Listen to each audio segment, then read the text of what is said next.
계속해서 민수기 말씀 나누고 있습니다.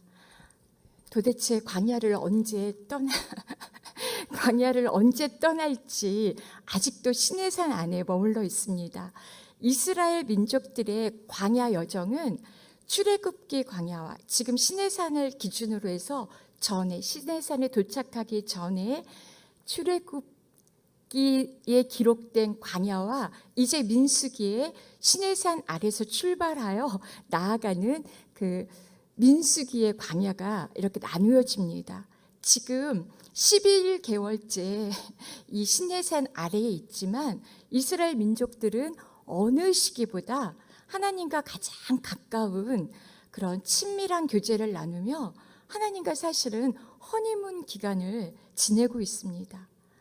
민수기에 지금까지 살펴본 그 내용들을 우리가 기억해 보면 무엇이든지 하나님은 그 백성에게 원하시는 바를 모세를 통해 말씀을 하셨고, 모세는 그 말씀을 백성들에게 전했을 때 백성들은 여호와께서 모세에게 말씀하신 대로 명령하신 대로 행하였더라, 이렇게 하면서 너무나 호흡이 잘 맞고 있어요.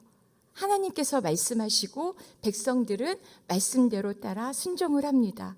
그래서 성막을 기준으로 맨 처음에는 뭐를 했죠? 인구주사를 했죠. 전쟁에 나아가 싸움에 이길 만한 자, 그들을 여호와의 말씀에 따라 계수를 했고, 또 성막을 중심으로 이스라엘의 모든 진영들이 자리를 정했습니다. 배치를 했습니다. 모든 진들이. 그리고 여호와의 말씀을 따라 성막을 중심으로 또 레위 지파의 자리들을 정하면서 역할들을 또한 맡겨주셨습니다. 각 종족별로 가족별로 맡겨주신 대로 이제 준비를 다 했습니다. 외적인 것들, 외적인 모든 준비들은 하나님의 거룩한 백성으로 이전까지, 시내산에 도착하기 이전까지의 이 이스라엘 백성들은 오합지졸이었습니다. 노예 근성 그대로 펄펄 살아 있어서 홍해를 건너고 만나를 먹고 반석에서 내는 생수를 마시면서도 하나님께 불평과 원망을 서슴지 않았던 그런 하나님을 알지 못하는, 경험하면서도 하나님을 인정하지 않는 그런 백성들이었습니다. 그 백성들을 하나님께서 지금 시내산에 강림하시며 말씀을 통해 또 십계명 돌판에 십계명을 써주시면서 그렇게 하나님의 백성으로 빚어주고 계시는 중입니다. 호흡을 잘 맞추고 있죠. 오늘도 하나님은 민수기 1장부터 10장까지가 이제 시내산 아래에 있는 모습들입니다. 그 아래서 조금 더 준비를 합니다. 조금 더 준비를 해서 광야를 이제 출발을 합니다. 기다려 주시나요? 전혀 관심이 없으신가요? 여러분은 지금 광야길에 계십니까? 아니면 이스라엘 민족과 같이 이렇게 말씀을 들으면서 네 하나님 그렇게 하겠습니다. 네 하나님. 준비를 잘 하셔야 되는데, 근데 민수기 역사를 보면 또 아무리 그렇게 준비를 하나님이 이렇게 철저하게 시키는데도 실패를 합니다. 그게 오늘 우리 모습의 현실입니다. 그것도 인정을 하면서 겸손하게 하나님과 동행하시다 보면 가나안 땅에 이를 수 있도록 하나님께서 도와주실 것을 믿습니다. 아멘. 오늘도 그래서 하나님의 명령에 따라 이제 순종하는 그러한 이스라엘 백성들의 모습을 만나게 됩니다. 이제 이스라엘 백성은 거룩한 하나님과의 동행을 위한 하드웨어는 겉에 그 모습들은 다 준비가 되었고, 내적 정결함을 갖추어야 합니다. 내적 정결함은 겉모습만큼이나 주일 성수하고 11조 생활 잘하고 새벽기도 잘하고 하는 그거보다 훨씬 이 내적 정결함은 훨씬 더 하나님과의 관계 안에서 중요합니다. 그 내적 정결함을 갖추어야 합니다. 그것을 위해 오늘도 하나님은 모세에게 말씀하십니다. 5장 1절 같이 읽겠습니다. 여호와께서 모세에게 말씀하셨습니다. 아멘. 민수기 대부분의 단락과 마찬가지로 5장도 여호와께서 모세에게 말씀하셨습니다 라는 이 전형적인 도입구로 시작을 합니다. 새로운 상황이 전개가 되고 또 계시 내용의 그 내용이 달라질 때, 바뀔 때 사용되는 관용적 표현입니다. 여호와께서 모세에게 말씀하셨습니다 라는 표현을 이제 자주 보게 될 텐데, 큐티를 하실 때 다른 내용이 게시되는구나, 다른 상황으로 이 이스라엘 백성들이 새로운 국면을 맞이하는구나, 이렇게 생각을 하시면 됩니다. 특별히 여호와께서 이렇게 말씀하십니다, 이 표현은 어떤 것보다도 하나님으로부터 이 말씀이 기원되었다는 하나님의 말씀이라는 것을 명확하게 전달해 주는 표현이기도 합니다. 하나님의 말씀이기 때문에 권위가 있습니다. 믿을만 하고 우리가 따를만 합니다. 그래서 하나님께서 말씀하셨습니다 라는 대목이 나오면 우리는 사실은 긴장을 해야 합니다. 귀를 쫑긋 세우고 우리 마음에 이 각을 세워서 말씀에 비추어서 우리 자신을 살펴보아야 합니다. 무슨 뜻인가 상고하고 또 상고하면서 내 삶에서 이 모습들이 하나님의 하나님 되심과 말씀대로 순종하며 함께 동행하고 있는지 살펴보아야 할 것입니다. 부정한 것에 대해서 하나님께서 오늘 말씀하십니다. 정결예입니다. 하나님께서 정해주신 것들입니다. 절대적이시고 모든 권위를 초월하는 하나님의 말씀, 하나님이 정해신 규례는 살아있고 능력이 있습니다. 믿으십니까? 올바르고 완전하고 정직하고 확실하고 순전합니다. 의로 교육하기에 유익하고 우리가 따라 행하기만 하면 우리는 누구도 생명길에서 어긋나지 않습니다. 우리의 영혼을 되살리고 어리석은 사람을 지혜롭게 만들고 또 마음에 기쁨을 주고 우리 영의 눈을 밝혀줍니다. 죄악된 세상 가운데 있지만 하나님의 말씀에 귀를 기울이다 보면 우리는 이 세상 가운데 역사하고 계시는 그 하나님의 놀라운 역사하심을 목도합니다. 숨겨놓으신 비밀을 깨달아 아는 놀라운 능력을 갖추게 됩니다. 하나님의 이 숨겨놓으신, 하나님은 다 계시하십니다. 만천하에 당신이 누구신지 다 보여주십니다. 그런데 말씀에 귀를 기울이지 않아서 주의하지 않기 때문에 하나님을 우리가 만나지 못합니다. 하나님 만나고 싶어요. 알고 싶어요. 말은 그렇게 하는데 만나지 못하는 이유, 더 깊이 내 것을 내려놓고 말씀 앞에 나를 내려놓지 못하기 때문입니다. 분명히 하나님은 말씀을 통해 우리의 눈을 열어주시고 소생시켜 주십니다. 그래서 그 율법을 주야로 묵상하면서 말씀 가운데 거하는 자는 복이 있습니다. 큐티하는 여러분은 복이 있습니다.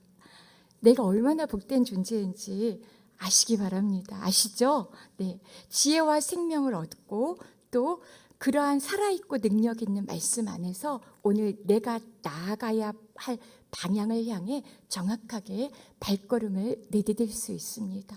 시간을 낭비하지 않습니다.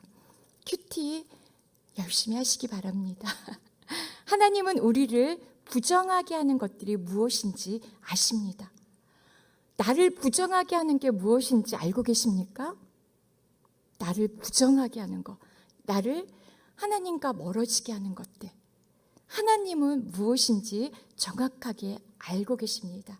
그래서 그것을 알지 못해서 우리가 망하게 되는 걸 원치 않기 때문에 구체적인 규례를 정해서 모세를 통해 알려주십니다. 부정한 것들로부터 이스라엘 공동체를, 또 우리 교회와 가정, 민족 공동체를 구해 주시고자 합니다. 1절부터 3절까지 함께 다시 한번 읽겠습니다. 여호와께서 모세에게 말씀하셨습니다.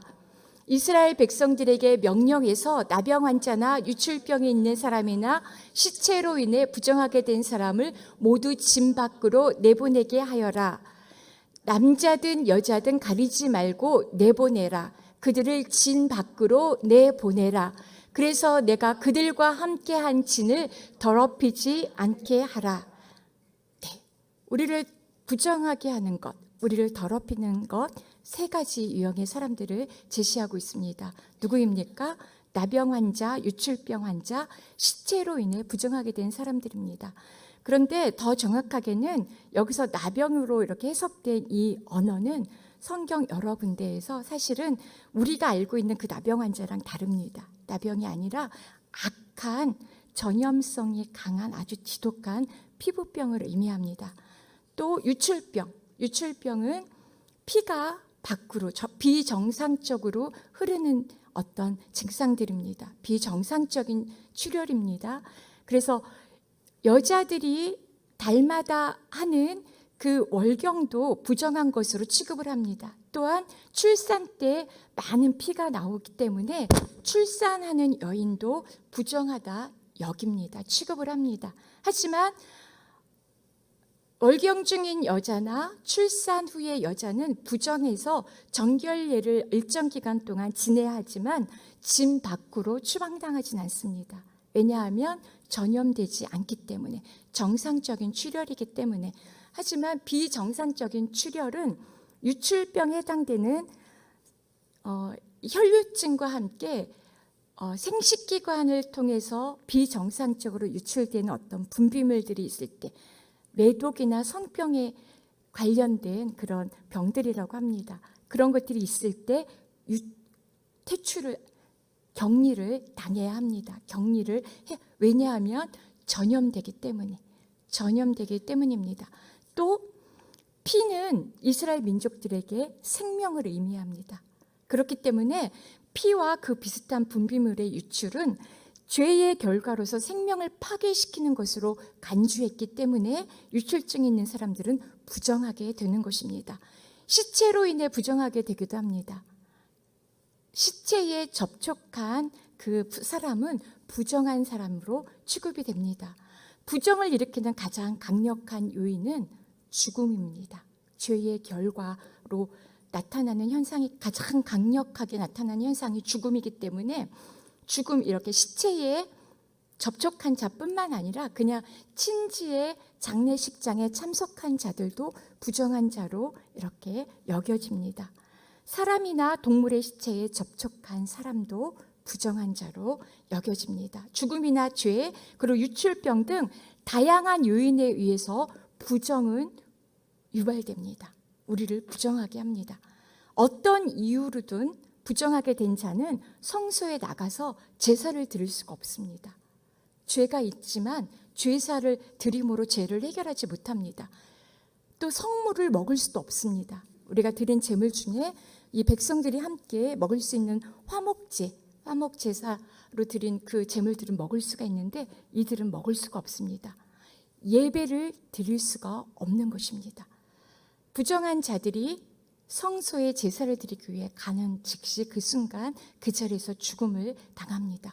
그만큼 하나님께서 이 부정한 것들을 심각하게 다루십니다. 전염되기 때문에 부정한 자와 접촉한 자는 역시 접촉을 통해 전염이 되기 때문에, 부정하게 되기 때문에 부정한 자는 이스라엘 공동체 전체를 위험에 빠뜨릴 수가 있습니다. 그래서 부정한 것들로부터 우리 개인과 공동체를 지키기 위해 하나님은 명령하십니다. 하나님은 우리와 동행하기를 너무나 바라세요. 그래서 어떻게 해서든지 이 죄인들과 동행하시기 위해서 이런 규례들을 정하십니다. 부정하지 말라고, 나와 계속 동행하자 하시면서 부정하게 된 모든 사람들을 짐 밖으로 내보내라 명하십니다. 더 큰 목적을 위해서 작은 소수가 희생을 당하는 것처럼 보이지만 사실은 희생을 당하는 것이 아니라 이렇게 해야 마땅한 하나님 나라의 법칙입니다. 격리시켜라, 짐 밖으로 내보내라, 이렇게 명령하십니다. 격리 당해 보셨습니까? 네, 한 명도 없으실 것 같아요. 이게 격리가 사실은 굉장히 생소한 단어인데 2, 3년 동안 우리나라뿐만 아니라 온 세계 한 사람도 빠짐없이 다 격리를 당했습니다. 그냥 일상이 되어버렸어요. 그죠? 참 그게 굉장히 씁쓸한 거예요. 혼자 이 갇혀진 공간 안에서 누가 먹을 걸 넣어줘야지 먹을 수 있고 씻지도 못하고 아무것도 하지 못하는 그 격리 상황이 참 고달프죠. 잘 지내오셨습니다. 이걸 이제 묵상하다 보니까 막 눈물이 나더라고요. 어떻게 지내왔을까? 예배도 못 드리고 극장도 못 가고 아무것도 못했잖아요. 예배 못 드리는 게 가장 충격이었죠. 은혜가 아니면 이 시간을 우리가 어떻게 지내왔을까? 또 고백하지 않을 수가 없습니다. 정말 잘 버티시면서 은혜 안에서 잘 지내오셨습니다. 개인뿐만 아니라 나라가 나라를 경계하고 격리시키고 또 도시 전체가 격리를 당하고 그러면서 이 코로나 팬데믹 기간을 잘 지나왔습니다. 왜 그렇게 격리를 시켰을까요? 왜 그렇게? 온 세계가 전염이 되니까 이 전염이 되면 막지를 못해요. 내가 혼자 아프면 되는데 이까짓 거 뭐 소홀히 여겨서 하면 일파만파 이게 확산이 됩니다. 그래서 온 공동체가 다 고통을 당합니다. 마찬가지로 부정함이 확진되면 어떤 한 사람이 부정함이 확진되면 하나님이 계신 이 성막을 중심으로 공동체를 이룬 이 이스라엘 민족들은 모두가 부정하게 될 위험에 빠지게 됩니다. 그래서 짐 밖으로 내보내라. 아무리 내가 사랑하는 자녀이더라도 남자든 여자든 모든 회중에 어떠한 사람이든 내보내라 라고 말씀을 하십니다. 3절 한번 같이 다시 한번 읽어볼까요? 3절입니다. 남자든 여자든 가리지 말고 내보내라. 그들을 짐 밖으로 내보내라. 그래서 내가 그들과 함께한 진을 더럽히지 않게 하여라. 남자든 여자든 가리지 말고 누구든지 목사가 됐든 대통령이 됐든 맞아요. 코로나 기간 동안에 대통령도 예외가 안 됐어요. 돈이 있든 없든 어리든 나이가 공부를 많이 해도 상관이 없었습니다. 하나님의 이 명령은 굉장히 강력하고 명확합니다. 부정한 자들을 격리시켜서 성결해야 될 가장 큰 중요한 이유는 거룩하신 하나님께서 우리 가운데 거하시기 때문입니다. 하나님이 우리 가운데 거하시기 때문에 우리는 부정한 것들을 내보내야 합니다. 정결을 위한 격리는 이 시대에 이 사람들뿐만 아니라 거룩하신 하나님은 태초부터 영원까지 변함이 없으십니다. 그래서 오늘 우리에게도 동일하게 적용이 됩니다. 우리는 하나님이 거하시고 통치하시는 거룩한 성전입니다. 믿으십니까?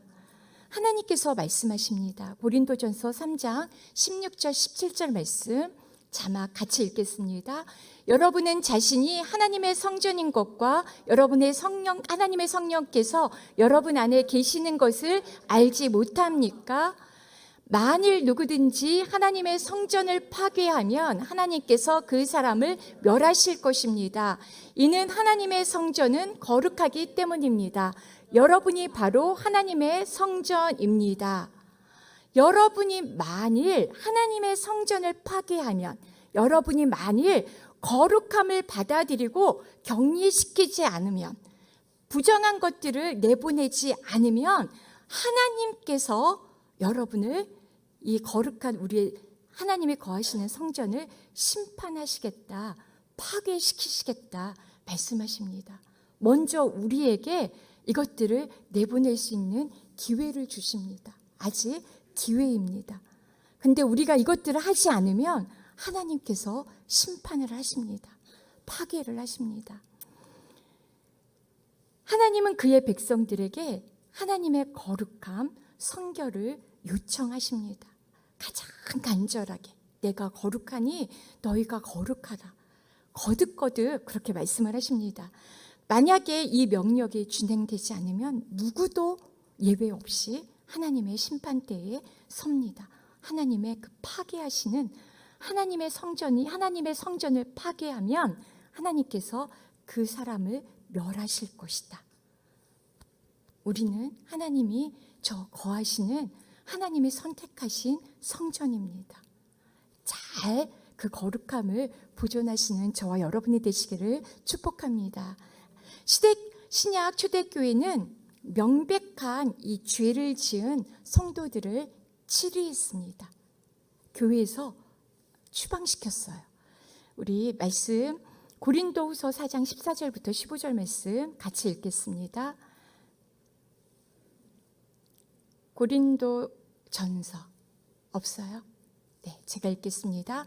여러분은 믿지 않는 사람들과 함께 멍에를 매지 마십시오. 의와 불법이 어떻게 함께 짝하며 빛과 어둠이 어떻게 사귈 수 있겠습니까? 그리스도와 벨리알이 어떻게 하나가 되며 믿는 사람과 믿지 않는 사람이 어떻게 함께 몫을 나눌 수 있겠습니까? 사람은 용서하고 사랑하되 죄는 가까이 하지 말라는 말씀입니다.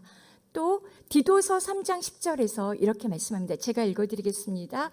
이단에 속한 사람은 한두 번 경고한 후에 멀리하여라. 우리가 감당하지 못합니다. 부정한 것들은 전염이 되기 때문에 멀리해야 합니다. 그런 사람은 그대도 알다시피 타락하고 죄를 지어 스스로 양심의 가책을 받습니다. 절대로 그들을 우리가 어떻게 나의 믿음으로, 나의 신앙으로, 내 성경에 대한 지식으로 변화시키겠다 할 수 없습니다. 하나님이 나를 통해 역사하신다면 하실 수 있겠죠. 근데 그들의 영향력, 죄의 거룩도 전염이 되지만 죄의 전염력 역시 굉장히 강력합니다. 요한 2서 9절입니다. 누구든지 교훈을 벗어나 그리스도의 교훈 안에 머물러 있지 않는 사람은, 교회 안에도 그리스도의 교훈 안에 머물러 있지 않는 사람 많습니다. 목사 중에도, 장로님 중에도, 권사, 임직자 중에도 그리스도의 교훈 안에 머물러 있지 않으며 내가 중심이 돼서 내 뜻대로 이 교회의 질서, 하나님의 창조 질서를 무너뜨리는 사람들 있습니다.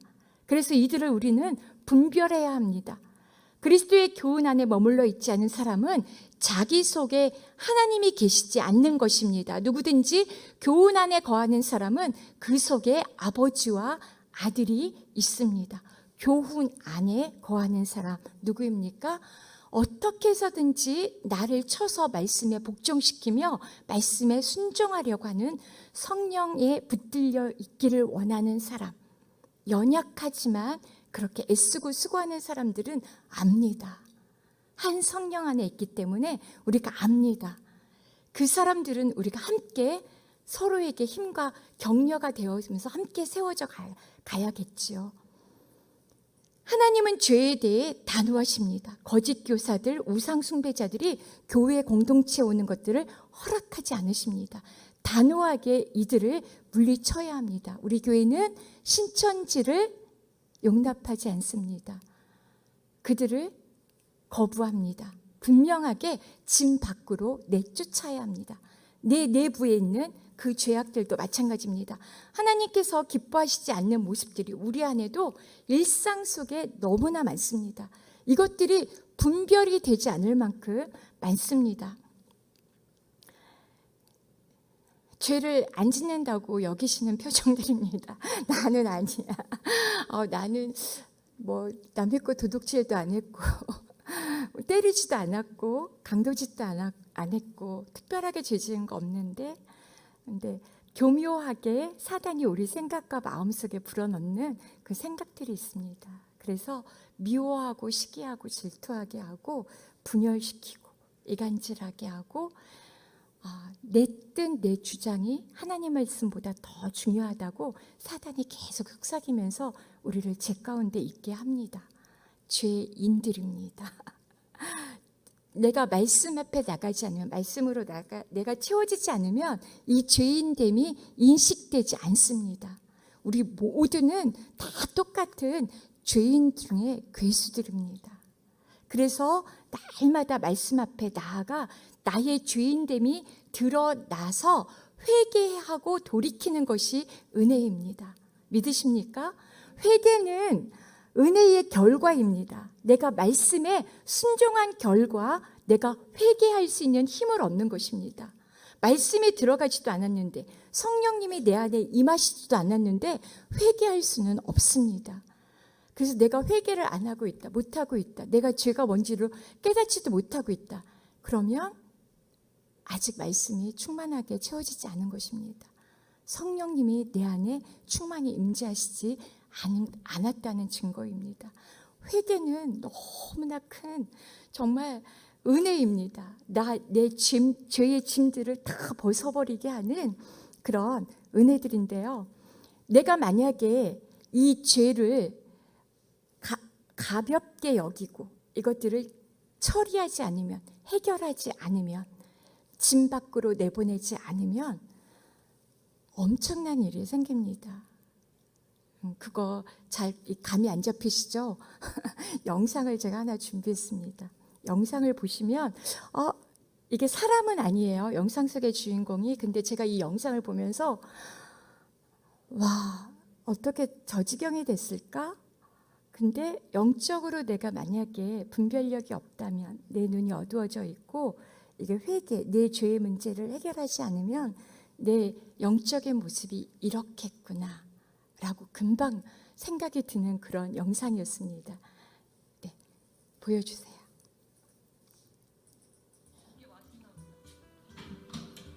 이게 누굴까요?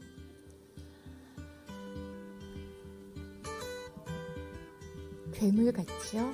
세상에. 네. 귀여워. 저게 도대체 누굴까요? 왜 저 지경이 됐을까요?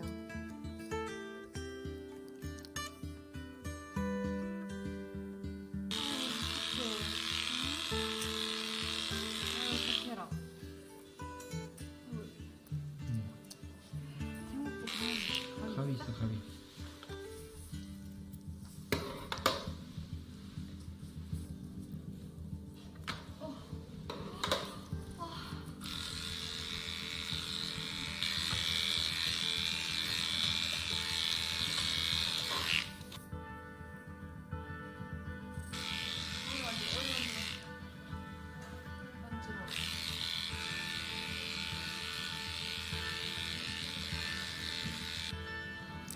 저 영상이 사실은 12분짜리 영상이에요. 털을 깎아내는데 하루 종일 걸렸는데,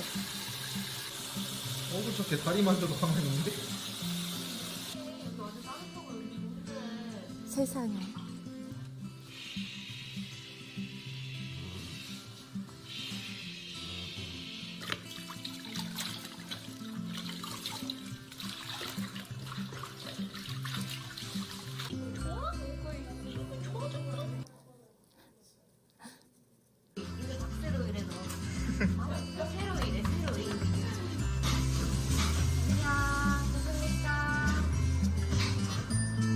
네.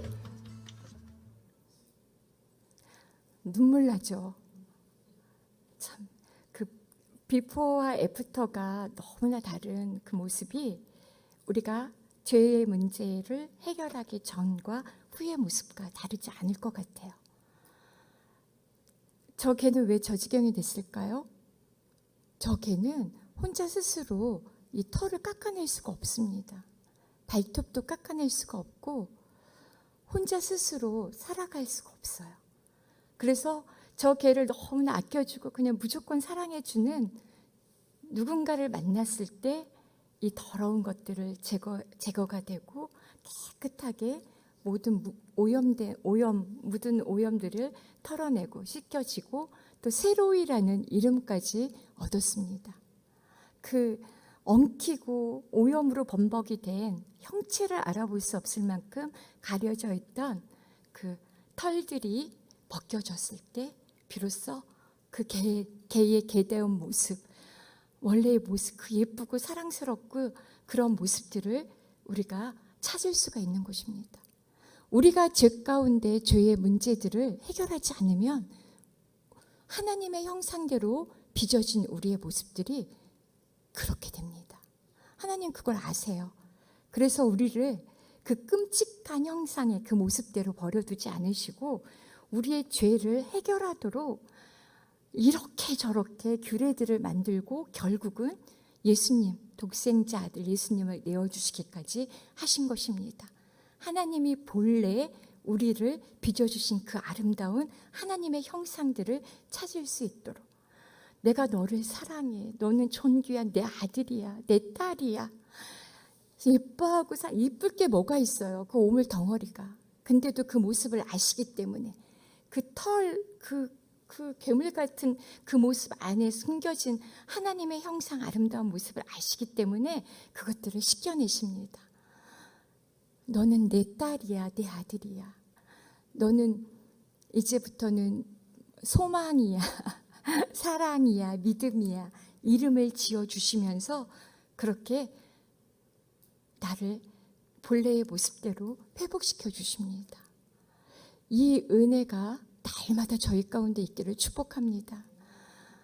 반짝반짝 빛이 나죠. 새롭게 됐을 때, 아까 세로이의 마지막 모습이, 하나님은 그 모습을 아세요. 우리의 모습이 어떻게 사랑스러운 존재인지를 아십니다.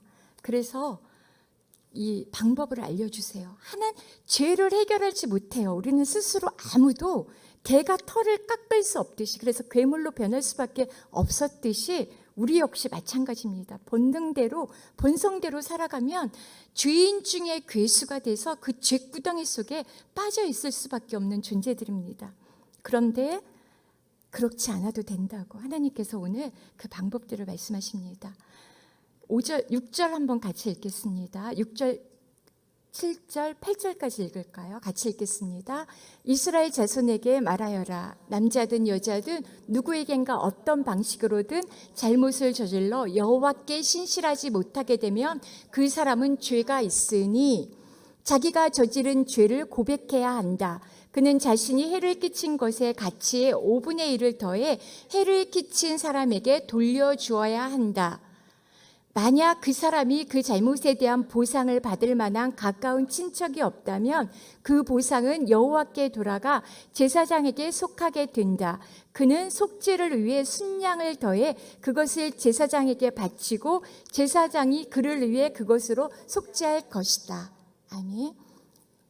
1절부터 4절까지의 말씀은 부정한 것에 대한 정결 예입니다. 부정한 것들은 밖으로 내보내라. 떨쳐버려라, 격리시켜라. 지금 읽은 말씀은 이제 사람과 사람과의 관계 가운데 지은 죄를 어떻게 해결할 것인지, 이것들에 대해서 우리는 사실은 굉장히 무감각한 경우가 많습니다. 내가 잘못한 게 아니라 저 사람이 잘못한 거예요. 저 사람이 생각을 못해서 자기가 손해봐놓고 왜 나한테, 가스라이팅이라고 하나요? 요즘은 이상한 용어를 많이 해서 책임을 막 전가시킵니다.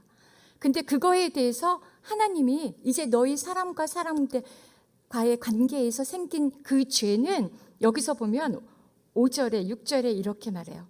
잘못을 저질러 여호와께 신실하지 못하게 되면 그 사람은 죄가 있으니, 사람에게 죄를 지었지만 그것은 여호와께 신실하지 못한 죄로 취급을 받습니다.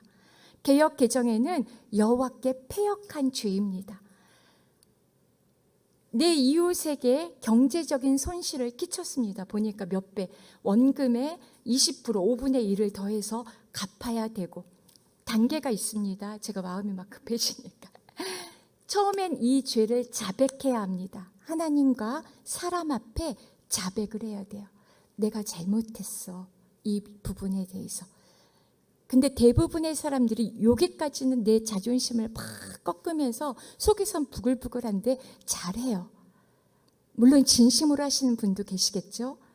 그런데 그걸로 끝나는 경우가 있어요. 저도 그런 경험이 많더라고요. 그래서 이 말씀 준비하면서 막 불쑥불쑥 올라오는 게 있는데, 보니까 이 말씀대로 그 사람이 저한테 사죄하지 않았기 때문에 그래요. 저도 그랬겠죠, 누군가에게. 그 다음 단계로 나가야 합니다. 그게 뭐냐면, 내가 경제적 손실을 입었다면, 경제적 손실뿐만 아니라 정서적으로 입힌 손실까지 같이 해서 원금의 20%를 더 붙여서 그것 손실을 갚으라고 하십니다. 100만 원을 경제적 손실을 끼쳤다면 120만 원을 갖다 갚으라고 합니다. 이것을 잘 못해요. 아까워서 그만큼 내가 잘못하지 않은 것 같으니까. 거기까지 하고 만약에 내가 경제적 손실을 끼친 당사자가 죽었으면 그 친척, 기업 물을 자, 사촌, 삼촌, 삼촌의 자녀 이 사람까지 다 죽었으면 그 마지막까지 찾아가서 이걸 다 갚으라고 하십니다. 없으면 그 친척까지도 없다면 제사장에게 가서 속죄물을 드리고 갚으라고 합니다. 그래야지 하나님께 가서 속죄제까지 속건제물까지 바쳐야지 이 죄가 해결이 된다고 합니다. 하나님과 사람과 내가 이 사람에게 지은 아주 작은 경제적 손실이라 할지라도 그것은 하나님의 법대로 갚아야 합니다. 혹시 지금 생각나는 분, 성령님의 감동에 의해서 내가 그 사람한테 그때 이렇게 했어. 저 굉장히 많이 떠올랐어요. 제가 손해 입은 것뿐만 아니라 손해를 끼친 것까지 할 수 있으면 해야겠다 싶어요. 이런 것들 소홀히 하게 되면 아이 그까짓 거야 뭐 하면 이게 또 다른 죄를 양성하고 이게 또 누적이 되면 소도둑이 바늘도둑이 소도둑 되듯이 우리 죄가 이 양심이 굳어져서 더 큰 죄가 되는 겁니다. 죄의 문제는 어떤 거든 경제적 손실을 끼친 거든 거짓이 내 안에 들어왔든 그것들을 반드시 해결을 해야 합니다. 자백을 하면 하나님께서 그 죄를 고쳐주신다고 약속을 하십니다. 요한일서 말씀 제가 자막을 아까 다 보내드렸는데 아니요. 요한 미쁘시고 의로우사 자막이 없나요? 저는 미쁘시고 의로우사. 예, 요한일서 없습니까? 네. 다 암송하시죠? 저 암송이 갑자기 머리가 하얗게 됐어요. 우리 주님은 신실하시고 미쁘셔서 우리가 죄를 자백하면 그 죄를 깨끗하게 없게 하시는 분이십니다. 꼭 자백하시고 배상하시고 하나님 앞에 깨끗함을 받으시는 저와 여러분이 되시기를 축복합니다. 죄를 싫어해야 합니다. 하나님은 죄에 대해서 우리처럼 이렇게 두루뭉실하게 안 넘어가세요. 죄는 죄로 보십니다. 반드시 하나님의 백성들은 그 죄를 하나님의 입장에 서서 처리해야 합니다. 교회 안에서 어떠한 성도를 치리할 때 저렇게까지 해야 될까? 이런 마음 드실 때 우리가 알지 못하는 어떤 영적 질서가 있다는 것을 염두에 두시고 일단 교회의 질서에 함께하는 것이 성도의 본분입니다.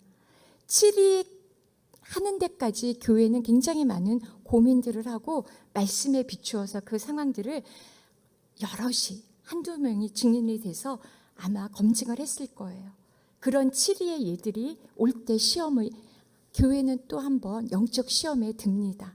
마귀가 틈을 타고 불멸을 시키기도 하고 그때마다 우리는 하나님 편에 서서 사람이 아니라 하나님 편에 서서 하나님의 공의로 죄의 문제를 다룰 수 있어야 합니다. 그래야지 하나님과 동행합니다. 그렇게 하실 수 있으시겠죠? 아멘. 시간이 됐기 때문에 오늘은 저희가 주마리아 행전을 진행을 해야 됩니다. 주마리아 행전을 왜냐하면 말씀에 저희가 들어왔을 때 죄를 깨닫게 하십니다.